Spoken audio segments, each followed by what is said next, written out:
புரட்சித் தலைவர் புரட்சித் தலைவி அம்மா ஆண்ட காலம் தூய்மையான ஆட்சியாக இருந்திருக்கிறது. ஒரு காலத்தில் நாங்கள் பின்பற்றினோம். ஆகவே தான் அன்றைய தினம் வெற்றி என்ற இலக்கை புரட்சித் தலைவர் இருக்கும் வரை 3 முறை அவரை யாராலும் வெல்ல இயலவில்லை. புரட்சித் தலைவர் அம்மா அவரும் 5 முறை முதலமைச்சராக இருந்தார்கள். இப்போது மக்களுடைய தீர்ப்பை பொறுத்தவரையில் 2021 என்ன தீர்ப்பு வழங்கப்பட்டிருக்கிறது என்பதை அவருக்கு அது பதிலாக இருக்கும். நீங்கள் காலக்கெடு விதிச்சிங்க, அந்த குறிப்பிட்ட அந்த காலக்கெடு குறிப்பிட்டவர் வந்து இல்லை காலக்கெடு இல்லை அவருக்கு காலக்கெடு விதிக்கவில்லை. நீ முதல்ல பத்திரிகை என்பது தெரிந்து கொள்ள வேண்டும். நீங்கள் இந்த கேசட்டை போட்டு பார்த்தாலே தெரியும். 5 நாட்களுக்குள் பேச்சுவார்த்தை துவங்க வேண்டும். 1 மாதம் அல்லது 1.5 மாதம் எடுத்துக்கொள்ளலாம்.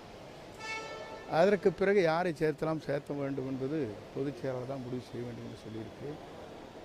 ஒரு கருத்தை சொல்வதற்கு சுதந்திரம் அங்கே வேண்டும், முதலே தெரிந்து கொள்ள வேண்டும். நீங்கள் அன்றைக்கு கூட படம் கையிலே வைத்திருக்கிற போது சொன்னீர்கள். அவர் கூட அதை சொன்னார். நான் இங்கே விவசாய நிலத்துக்காக சென்றேன், அவர் படம் இல்லை, அம்மா படம் இல்லை, தலைவர் படம் இல்லை என்று சொன்னார் என்று குறிப்பிட்டார்.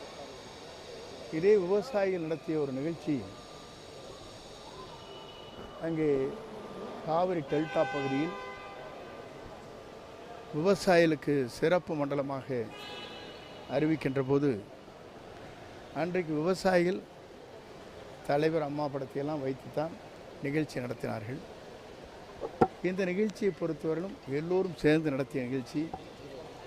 ஆகவே இந்த கருத்துக்கள் சொல்வதற்கு என்ன காரணம் என்று சொன்னால், புரட்சித் தலைவரால் புரட்சித் தலைவி அம்மானால் அடையாளம் காட்டவர்கள் நாம் அனைவரும். ஆகவே தான் அந்த கருத்தை அந்த இடத்திலே நான் சொன்னேன். அவர் வந்து நேற்று குறிப்பிட்டு சொல்லுங்கள், கட்சியில் 2 வருஷமாக விசுவாசமாக இல்லை செங்கோட்டையன் அவர்கள், இங்கே இருந்தே எங்களுக்கு எதிரான நிலையில் செயல்பட்டார் அப்படின்னு சொல்கிறாங்க. அவருடைய கருத்து அப்படி இருக்கிறது. என்னை பொறுத்தவரை அது போன்று இல்லை.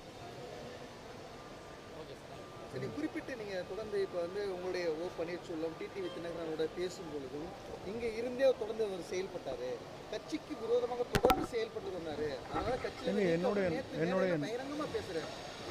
ஒரு பகிரங்கமாக பேசட்டும். நேற்றைய வந்த கூட்டங்களே உங்களுக்கு தெரியும். எந்தெந்த மாவட்டத்திலிருந்து வந்தார்கள், எந்தெந்த பகுதியிலிருந்து வந்தார்கள், எந்தெந்த பகுதியிலிருந்து இங்கே கூட்டம் வந்தது என்பது அங்கே இருக்கிற கோபிச்செட்டிப்பாளையத்தில் வாழ்கிற மக்களுக்கு தெரியும். பல்வேறு இடங்களிலே பேருந்துகள் வாகனங்கள் மூலமாகத்தான் இங்கே வரப்பட்டிருக்கிறது. நான் அங்கே சென்றபோது நீங்கள் பார்த்திருக்கக்கூடும். 2 இடங்களிலே வந்த கூட்டங்கள் எவ்வளோ என்பதை நீங்கள் அறிவீர்கள். ஆகவே இதற்கெல்லாம் கருத்து சொல்வது என்பது இயலாத சூழ்நிலை. ஒருவர்